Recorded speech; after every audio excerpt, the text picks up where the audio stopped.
4 PM news network में दोस्तों आपका स्वागत है। मैं हूं आपके साथ राशिद ज़हीर। योगी जी का कमबैक हो गया लगभग। केशव प्रसाद मौर्य के बारे में अखिलेश यादव ने लिख दिया, लौट के बुद्धू घर को आए। जो कौतूहल भारतीय जनता पार्टी में था वो योगी जी की वजह से क्या थम गया है। योगी जी ने अपनी परफॉर्मेंस दिखानी भी शुरू कर दी, अपनी टीम 30 बना डाली और 10 उपचुनाव 10 विधानसभा पर जो उपचुनाव होने वाले हैं उस पर अपनी कमर को कस लिया है। थोड़े दिन के लिए विराम लग गया है, लेकिन क्या आप जानते हैं कि गोरखपुर में जब मोहन बाबू आए थे, मोहन भागवत साहब जब आए थे तो उसके बारे में ये नहीं पता चल पाया कि मुलाकात हुई थी या नहीं। 2 दिन या 3 दिन करीब बताया जाता है। योगी आदित्यनाथ भी वहीं पर थे, मोहन बाबू भी वहीं पर थे, निकल कर ही नहीं आई ये बात, निकल कर। लेकिन क्या ये संभव है कि देश के सूबे का मुखिया और एक देश के सबसे बड़े सांस्कृतिक बताते हैं कुछ इस प्रकार का संस्थान जो भी है वो आरएसएस, उसके मुखिया हो और बातचीत ना हो, जबकि भारतीय जनता पार्टी की पेरेंटल संस्था बताया जाता आरएसएस को, तो वहाँ मुलाकात हुई भी होगी, इसके बारे में हम नहीं कह रहे। अब आपको मैं बताना ये चाहता हूँ दोस्तों कि नितिन गडकरी के सामने भी ऐसा ही प्रपोजल रखा गया था कि महायुति यानी कि महाराष्ट्र में चले जाएं और वहाँ उसको चीफ मिनिस्टर बन जाए, लगभग दरकिनार कर दिया। 2 लोग ऐसे हैं, एक मोदी जी की नज़र में नितिन गडकरी और अमित शाह की नज़र में योगी आदित्यनाथ, जो दोनों ही थोड़ी बहुत किरकिरी बनते हुए दिखते हैं, ऐसी चर्चा में दिखाई देता है। कोई इसका सबूत नहीं है, ना ही किसी का ऐसा वक्तव्य है। अरे राहुल गांधी और मोदी जी भी मिलते हैं तो दोनों आपस में एक दूसरे को नमस्कार करते हैं, तो हम कैसे बता दें आपको। लेकिन ये तो बातें जो चहमे गोइयाँ होती हैं, जो नेताओं के मुंह से निकलती हैं, जो करीबी लोग बताते हैं, उनसे से तो खबर बनती है। बहरहाल नितिन गडकरी को और योगी आदित्यनाथ को आरएसएस ने बचा लिया, ऐसी चर्चा है।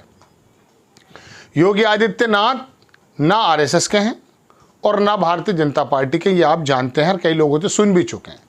उसके बावजूद भी उस व्यक्ति ने एक ऐसा परसेप्शन क्रिएट कर दिया पूरे भारत में कि मोदी जी के बाद अगर कोई नेता नज़र आता है उस धुरी पर चलता हुआ, जिसको हिंदुत्व की धुरी कहते हैं, उसमें सब उसके बाद मोदी जी के बाद योगी का आता है।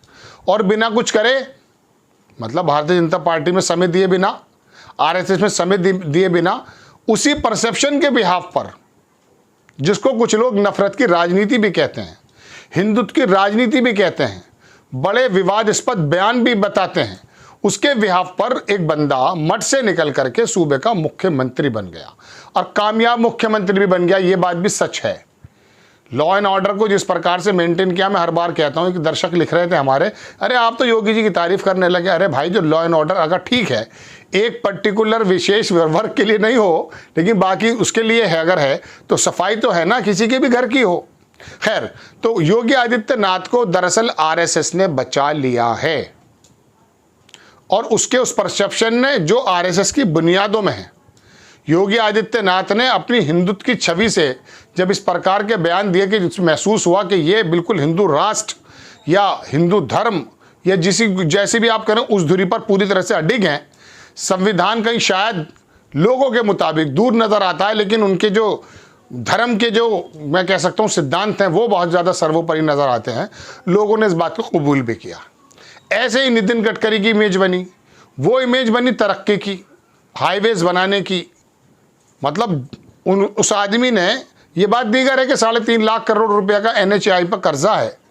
किस प्रकार से देश में पिछले 10 सालों में बाहर के बैंकों से या बाहर की संस्थाओं से कर्जा लिया है, ऐसी नज़ीर नहीं मिलती है। लेकिन आपको और हमें तो हाईवे नज़र आते हैं। ये बात अलग है कि हाईवे की जगह अगर रोज़गार के मामले सुधार दिए जाते तो बहुत बेहतर था। राष्ट्रीय जनता दल के कृषि मंत्री थे रघुवंश, हाँ रघुवंश नाम था। क्या उन्होंने नीतियाँ लेकर आए थे, वो आम आदमी को मनरेगा यूपीए के अंतर्गत तो आई, लेकिन उन्हीं के क्रियान्वयन में उसको आगे तक ले जाया गया। तो आम आदमी की बुनियादी बात, भाई आदमी को ज़रूरत तो है मिसाल के तौर पे खाने की, और आप उसके हाथ में दे दें कि नहीं ले ये पकड़ दे, कितना अच्छा बैट है, ये तो क्रिकेट का बैट है, इंग्लिश विलो है, कश्मीरी विलो है, तो कहेगा बैट तो अच्छा है लेकिन मैं करूँगा क्या, मेरे तो पेट में रोटी नहीं है भाई। तो सही आदमी का सही मर्ज पहचान करके चीज़ दे देना ये बेहतर है। ये नहीं कि अखबारों के मुख्य पेज पर एक हाईवे बना हुआ है किसी दूसरे देश का और एक महामानव चलते हुए आ रहे हैं उस पर। कि देखिए हमने बना दिया और आप भी खुश हो रहे हैं। अरे मेरे घर की गली का जो खड़ंजा वो टूटा हुआ है भाई, बरसातों में भर जाता है, बच्चे गिर जाते हैं, बीमारियां पैदा हो जाती हैं। दरअसल मामला उसका है, देश का जो 2-5% बंदा है जो हाईवे पर गुजरेगा, उसको बुरा नहीं कह रहा हूं मैं, हाईवे पर जो गुजरेगा बंदा, उसके बारे में वो थोड़ा सा है। आम सड़कों पे गुजरने वाला आदमी ज़्यादा है, उसके बारे में ज़्यादा सोचने की ज़रूरत है। तो दोस्तों बात यह है कि इन दोनों लोगों के बारे में मैं आपको बताने के हाजिर हुआ था कि आरएसएस की कुर्बत की वजह से, नितिन गडकरी आरएसएस के बहुत करीब रहे हैं, नागपुर से ताल्लुक़ रखते हैं, तो उनका जो मामला है वो ऐसा है कि बिल्कुल ही ऐसा लगता है कि वो आरएसएस के मुताबिक ही चलते हैं। तो उनको दोनों को बचाने के बारे में, चूँकि उनके विभाग भी दरअसल छीने गए थे, उनको भी हरवाने की कोशिश की गई थी। तो योगी आदित्यनाथ और नितिन गडकरी क्या आरएसएस की कुर्बत की वजह से, आशीर्वाद की वजह से बच गए हैं, या योगी आदित्यनाथ अपने परसेप्शन से जो आरएसएस में जगह बना बैठे हैं और भविष्य के प्रधानमंत्री भी नजर आते हैं, इस वजह से बचा बैठे हैं, जो अमित शाह जैसा व्यक्ति उनको हटा नहीं पाया, जैसे कि चर्चा चल रही थी। इसकी वजह दोस्तों यही है, चूंकि ये फायदे से ज़्यादा नुकसान ज़्यादा हो जाता। फायदा तो अमित शाह का होता इसमें अगर योगी आदित्यनाथ जी को हटा दिया जाता, लेकिन नुकसान भारतीय जनता पार्टी को बहुत बड़ा होता। कल्याण सिंह से भी इतना बड़ा नुकसान नहीं हुआ था, चूंकि हिंदुत्व की धुरी में योगी आदित्यनाथ पूरे देश में अकेले उस जोन पे खेलते हैं। तो बताया ये जा रहा है, विचार विमर्श ये हो रहा है लोगों का कि आरएसएस के आशीर्वाद और उनकी वजह से और कुछ अपनी परफॉर्मेंस की वजह से इन दोनों लोगों को हटाते हुए, दरकिनार करते हुए मोदी जी ने भी और अमित शाह ने भी सोचा और आखिरकार कदम को पीछे खींचना पड़ा। यही वजह है कि वो केशव प्रसाद मौर्य वापस भी आ गए। आपको खबर कैसी लगी अपनी राय कमेंट्स बॉक्स में ज़रूर दीजिएगा। चैनल को सब्सक्राइब कीजिएगा, शेयर कीजिएगा। नेक्स्ट टाइम मैं किसी खबर के साथ हाजिर होता हूँ। जय हिंद।